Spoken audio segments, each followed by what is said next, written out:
Bonjour à tous. Vous avez envie de reprendre une activité, une société en Thaïlande ou de la créer.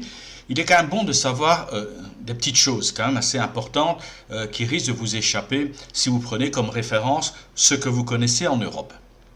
Alors le premier point qu'il faudrait aborder, c'est qu'au niveau d'une société en Thaïlande, je parle de petites sociétés telles que les gens créent pour ouvrir un restaurant ou pour une activité touristique, c'est que il faut avoir des partenaires thaïlandais en fonction du type de société que vous allez créer.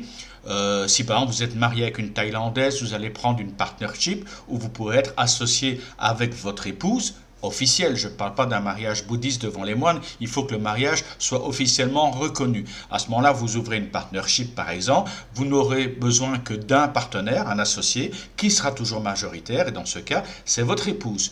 Dans d'autres cas de figure, d'autres types de sociétés, il vous faudra plus d'associés et l'ensemble de ces associés sera toujours majoritaire par rapport à vous. Ils auront une majorité d'actions.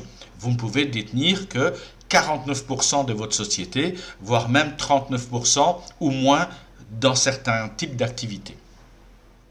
Alors, pour trouver ces partenaires, en général, vous passez par un cabinet d'avocats. Ce cabinet d'avocats va trouver des partenaires pour vous qui sont un peu des hommes de paille.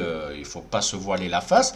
Je parle bien si vous n'avez pas vos propres partenaires en qui vous avez confiance. L'avocat trouvera des partenaires pour vous qui recevront une petite enveloppe. Voilà, ils signeront des papiers en blanc et vous détiendrez la majorité de votre société au niveau de des décisions. Si officiellement vous êtes toujours minoritaire, vous aurez quand même un pouvoir de décision et logiquement, vous ne devriez pas être spolié de votre activité.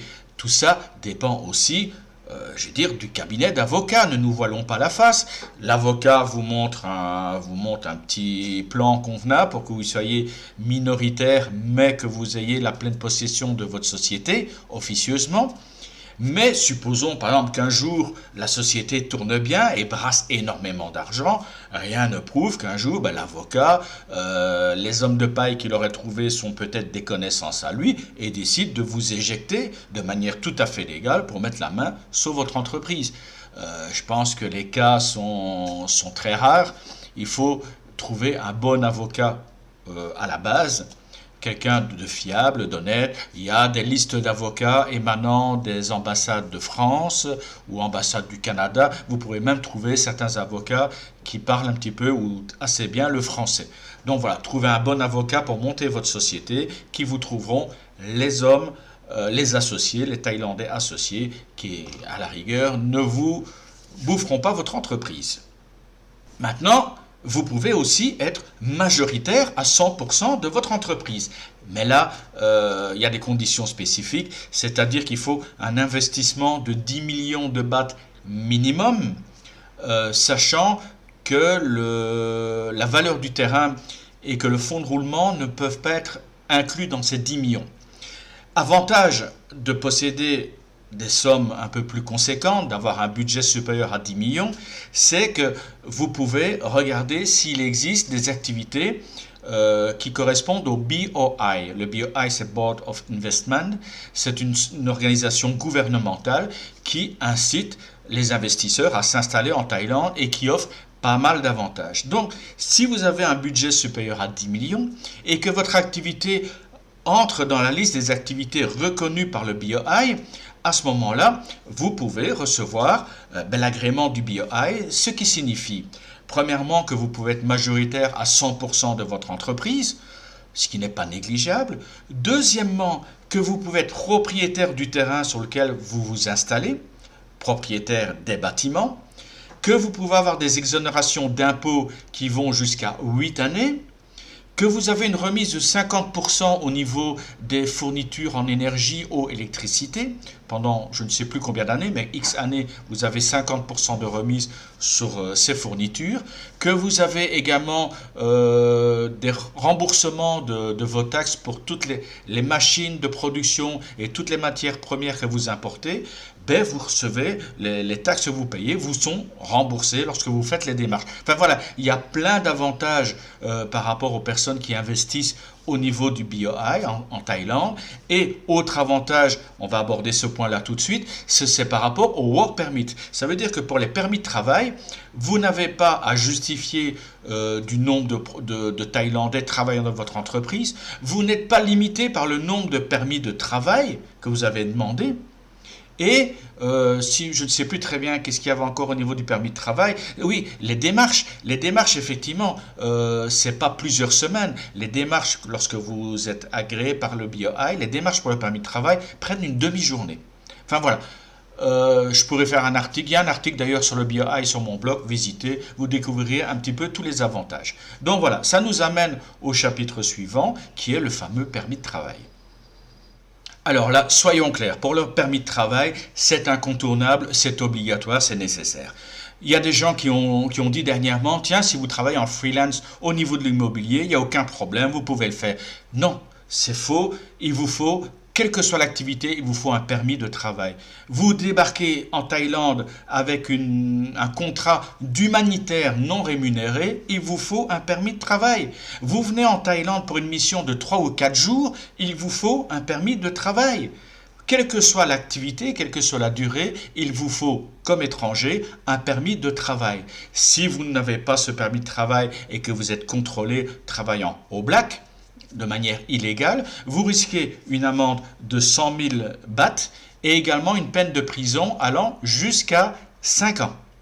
100 000 bahts et 5 ans, faut quand même réfléchir avant de faire des conneries. Sachant qu'en plus, que si vous êtes installé en Thaïlande, marié, avec un visa et des enfants, votre visa, lorsqu'il s'agira de le renouveler, ça risque d'être remis en cause et vous risquez en plus d'être blacklisté. Donc c'est quand même un peu bête de prendre autant de risques financiers, des risques de prison et des risques de blacklistage pour travailler au black. Donc mettez-vous en ordre au niveau du permis de travail. Alors pour le permis de travail, les choses sont très simples. Un permis de travail doit être demandé par une entreprise, par une société.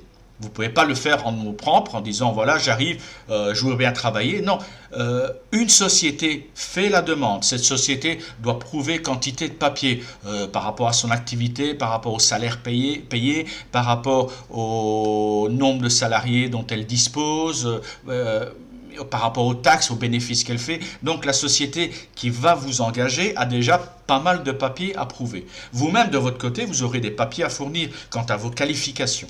Ce qui est important de savoir, c'est que pour le permis de travail doit être demandé par la société qui va vous employer, premièrement, que cette société en question doit disposer d'un capital de 2 millions de bahts par étranger employé, qu'elle ne pourra pas engager plus de 10 étrangers et qu'il faudra en plus que pour un étranger employé, engagé, il faut qu'il y ait 4 employés thaïlandais.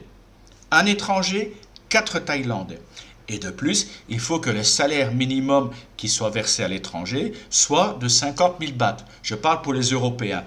Pour d'autres nationalités, le salaire minimum varie. Ça peut monter à 60 65 000 pour certaines nationalités. Ça peut tomber à 25, 30, 35 000 pour d'autres nationalités. Enfin, pour les Européens, en règle générale, c'est 50 000 bahts, sauf au niveau de l'éducation nationale, où le salaire minimum demandé est de 25 000 bahts. Alors, pour faire un petit résumé rapide, comme on le voit sur le tableau ici, si vous avez une société, si vous créez ou reprenez une société qui n'est pas agréée par le BOI, vous êtes actionnaire minoritaire de votre société et pour l'obtention de votre permis de travail, il vous faudra 4 employés thaï pour un étranger. Il vous faudra un capital social de 2 millions minimum par permis de travail et bien sûr, vous êtes limité à 10 permis de travail pour votre entreprise. Maintenant, si on compare avec le BOI, et là les gens comprendront peut-être pourquoi il y a pas mal d'entreprises qui investissent en Thaïlande, qui achètent et qui revendent des sociétés dont ils sont propriétaires. Donc le capital minimum est de 10 millions de bahts, sachant que, comme je l'ai dit plus tôt, dans ces 10 millions, on ne peut pas inclure le prix du terrain ni le fonds de roulement, mais le prix des bâtiments, le prix de vos matières premières, le prix des fournitures, le prix de votre stock, bref, tout ce que vous avez là peut rentrer en ligne de compte pour vos 10 millions. L'avantage, évidemment, principal, un des gros avantages, c'est que vous êtes propriétaire à 100% de votre société, que vous êtes propriétaire du terrain et des bâtiments. Ça veut dire qu'une fois que vous allez cesser votre activité, vous décidez d'arrêter votre activité, vous pouvez revendre votre société, les bâtiments, votre stock, le terrain pour une autre société, pour un autre repreneur. Il n'y a aucune limite au niveau du permis de travail. Vous n'avez pas d'employé taille à prouver, ce qui est un gros avantage. À la rigueur, j'ai déjà vu des sociétés qui sont francophones. Il y en a une francophone entre autres, elle est 100%. Le propriétaire, enfin ils sont 2 ou 3 copains qui ont monté la société entre eux et ils en sont propriétaires à 100%. Et l'extrême majorité des employés qui sont sur place, ce sont des Français. Ils font venir des copains, des étudiants, voilà, et ils ont effectivement des Thaïlandais pour ce qui est un petit peu communication ou pour gérer les employés, les ouvriers dont ils ont besoin pour faire le montage de leur matériel électronique. Donc, comme je disais, pas de limite au niveau du permis de travail, il n'y a pas d'employé taille à prouver. Très gros avantage, lorsque vous montez une société reconnue par le BOI, vous êtes exonéré d'impôts pendant 8 ans. Sachant qu'en créant un nouveau projet, reconnu de nouveau par le BOI, vous pouvez de nouveau repartir pour 8 années. Enfin, si vous passez par des sociétés de consultants, ils peuvent généralement vous arranger toutes ces histoires-là. L'eau, électricité à moitié prix, les remboursements de taxes d'importation, matières premières et des machines de production. Enfin voilà, il y a d'autres avantages. Donc, le gouvernement a mis en place pas mal d'incitations fiscales et non fiscales. Donc voilà, il faut découvrir. Je l'ai sur mon blog. Donc si vous allez sur mon blog siamisan.com, dans la rubrique Travail, vous trouverez pas mal d'informations concernant, entre autres, le BOI et la création d'entreprises normale, une création d'entreprise, par exemple une partnership ou une société anonyme. Enfin, tout est dans le détail au niveau du blog, donc je vous invite à visiter pour ceux qui sont intéressés. Et puis il y a d'autres rubriques aussi, les visas, d'autres rubriques sur les scènes de vie, sur la culture. Donc voilà, il y a plein de choses à découvrir. Allez-y, découvrez, et à la prochaine fois pour un nouveau tutoriel en vidéo.